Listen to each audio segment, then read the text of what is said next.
कौन। Hello everyone, my name is Anil Chauhan. स्वागत है आपका अपने यूट्यूब चैनल वेलकम स्टूडेंट में।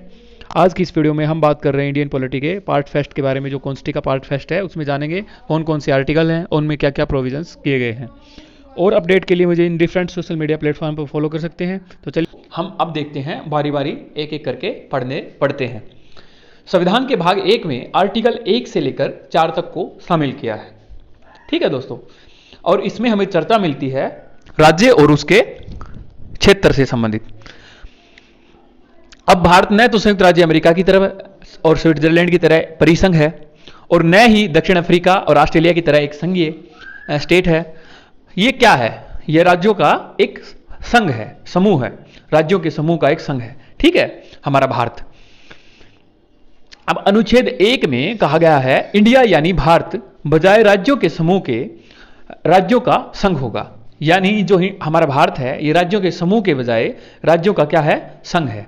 ठीक है, जिस प्रकार से अमेरिका ने अलग अलग स्टेट ने एग्रीमेंट साइन करके अमेरिका को ज्वाइन करा है, हमारे भारत में ऐसा नहीं है। हमारे भारत में क्या है? ये जो राज्यों का एक संघ है, यानी अलग अलग जो राज्य हैं इनको मिलाकर एक संघ बनता है।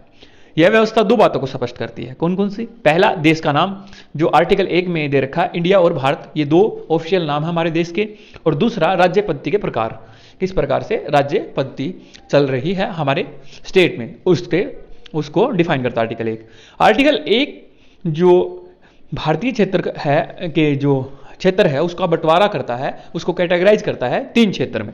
पहला, राज्य के क्षेत्र का नाम यानी स्टेट का नाम। दूसरा, संघ क्षेत्र यानी यूनियन टेरिटरी जो है उनके नाम को, उनके क्षेत्र के बारे में बताता है। और तीसरा, ऐसे क्षेत्र जिन्हें भारत सरकार कभी भी क्या कर सकती है? अधिग्रहित कर सकती है। इन क्षेत्रों के बारे में आर्टिकल 1 में कैटेगराइज किया गया है। राज्यों एवं संघ शासित राज्यों के नाम और उनके क्षेत्र विस्तार को संविधान की पहली अनुसूची में दर्शाया गया है। राज्य और उनके क्षेत्र विस्तार को संविधान की जो हमारी शेड्यूल है, फर्स्ट शेड्यूल, उसके अंतर्गत इसको दर्शाया गया है। और राज्यों के संदर्भ में संविधान के उपबंध की व्यवस्था सभी राज्यों पर, यानी जम्मू कश्मीर को छोड़कर, ये पहले था लेकिन अब तो जो यूनियन टेरिटरी बना दी, जम्मू कश्मीर और लद्दाख, उन दोनों पर भी लागू, समान रूप से लागू होता है। जो भाग 21 है, 21 के अंतर्गत राज्यों के, कुछ राज्यों के लिए विशेष प्रोविजन किए गए हैं। कौन कौन से हैं राज्य? महाराष्ट्र, गुजरात, नागालैंड, असम, मणिपुर, आंध्र प्रदेश, सिक्किम, मिजोरम, अरुणाचल प्रदेश एवं गोवा। ये जो स्टेट हैं इनके लिए हमें कुछ विशेष प्रोविजन देखने को मिलते हैं। और जो विशेष प्रोविजन है वो किनके लिए हैं? जो शेड्यूल 5 और 6 में अनुसूचित जाति यानी schedule tribe and schedule caste के जो क्षेत्र हैं उनके प्रशासन से संबंधित, जो यानी एडमिनिस्ट्रेटिव से संबंधित कुछ विशेष प्रोविजन कर रखे हैं, यानी कुछ विशेष उपबंध है, प्रावधान है। उनके बारे में जो विशेष प्रावधान है वो जो हमने ये पिछली स्लाइड में देखा, जो भाग 21 के अंतर्गत जो स्टेट शामिल है, जिनको 370, 71, 72, 73, 74, 75, 76 जो अनुच्छेद है उनके अंतर्गत क्या किया गया है? उनके अंतर्गत उस उपबंध का प्रावधान किया गया है।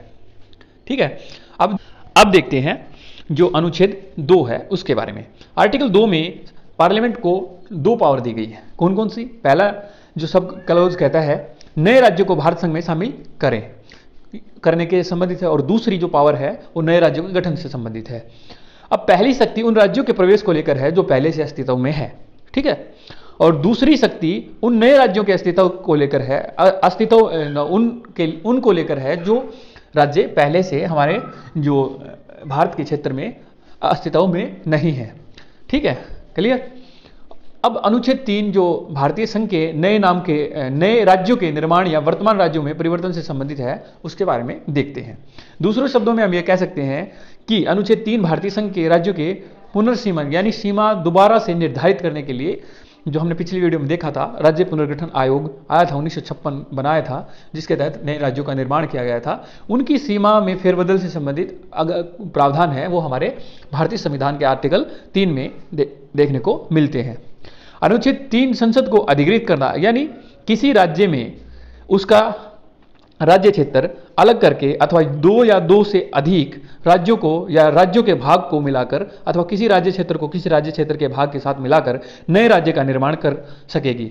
यानी ये कहता है जो हमारी जो हमारा अनुच्छेद 3 का सब क्लोज फर्स्ट है वो कहता है किसी भी जो संसद है किसी राज्य को दो भागों में डिवाइड कर सकती है, या फिर दो राज्यों को एक साथ मिला सकती है, या फिर उनकी सीमा में फेरबदल से संबंधित प्रावधान कर सकती है। मतलब करने का जो पावर है वो पार्लियामेंट के पास है। अब संसद को अधिकृत करता है जो हमारा जो सब अनुच्छेद 3 का सब क्लोज 2 है, किसी राज्य के क्षेत्र को बढ़ा सकती है, सब क्लोज 3 के अंदर किसी राज्य के क्षेत्र को घटा सकती है। अब अनुच्छेद 3 में दो शर्तों का उल्लेख है। पहली, उपरोक्त परिवर्तन से संबंधित कोई भी अध्यादेश राष्ट्रपति की पूर्व मंजूरी के बाद ही संसद में पेश किया जाएगा। यानी किसी भी अध्यादेश को अगर संसद में पेश करना है जो राज्य के से संबंधित है तो राष्ट्रपति की पहले मंजूरी लेनी अति आवश्यक है। और उसके बाद दूसरी जो शर्त है, संस्तुति से पूर्व राष्ट्रपति उस अध्यादेश को संबंधित राज्य के विधानमंडल यानी उसको पारित करने से पहले क्या करेगा, जो राष्ट्रपति है वो उस अध्यादेश को संबंधित राज्य के विधानमंडल में भेजेगा मत जानने के लिए। और मत की समय सीमा निश्चित होगी। एक निश्चित समय के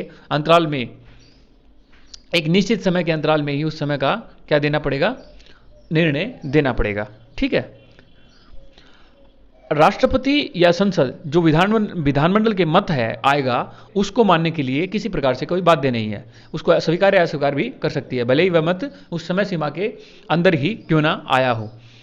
इससे स्पष्ट होता है कि जो संविधान में जो संसद को यह अधिकार देता है क्या कि वह नए राज्यों को बनाने के लिए, उस राज्य के नाम में परिवर्तन करने के लिए, या उस राज्य की सीमा में परिवर्तन से संबंधित कोई भी अगर प्रावधान करती है या कोई डिसीजन लेती है तो वो राज्य की अनुमति के बिना भी डिसीजन ले सकती है। ठीक है। उस राज्य संसद को उस राज्य की अनुमति लेने की भी कोई आवश्यकता नहीं है। अब देखते हैं आर्टिकल 4। आर्टिकल 4 में जो पहली अनुसूची और चौथी अनुसूची, जो फर्स्ट शेड्यूल और फोर्थ शेड्यूल में जो संशोधन है कर रखा है, जिनको अनुपूरक, अनुसांगिक और परिमाणिक विषयों का उपबंध करने के लिए अनुच्छेद 2 और 3 के अंतर्गत बनाई गई जो विधियां हैं उनके प्रोसीजर, उन जो प्रक्रियाओं का उल्लेख अनुच्छेद 4 में है।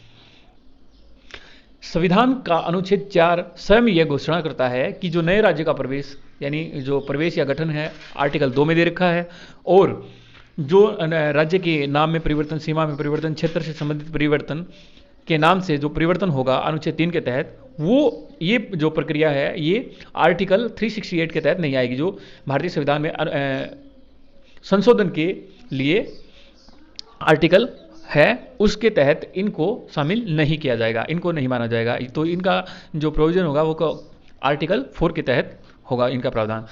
अर्थात इस तरह का जो कानून एक सामान्य बहुमत से भी पारित किया जा सकता है। आर्टिकल 4 ये भी कहता है कि जो ये कानून पारित होगा, जो क्या है, जो 368 जो हमारे भारतीय संविधान का आर्टिकल है वो उसमें प्रक्रियाओं का जो उल्लेख है उसमें सिंपल मेजोरिटी है और स्पेशल मेजोरिटी है। लेकिन जो आर्टिकल 4 है इसमें क्या है, ये अकेला सिंपल मेजोरिटी के साथ में ही यानी सामान्य बहुमत से ही जो विधेयक है वो प्रक्रिया है उसको जारी रख सकता है और उसको पारित भी करवा सकता है। तो दोस्तों ये था पॉलिटी का वीडियो, उम्मीद करता हूँ कुछ जानने को मिला होगा। और हाँ, हमारे चैनल को लाइक कीजिए, सब्सक्राइब कीजिए और ज़्यादा से ज़्यादा शेयर कीजिए। Thank you for listening, have a great day.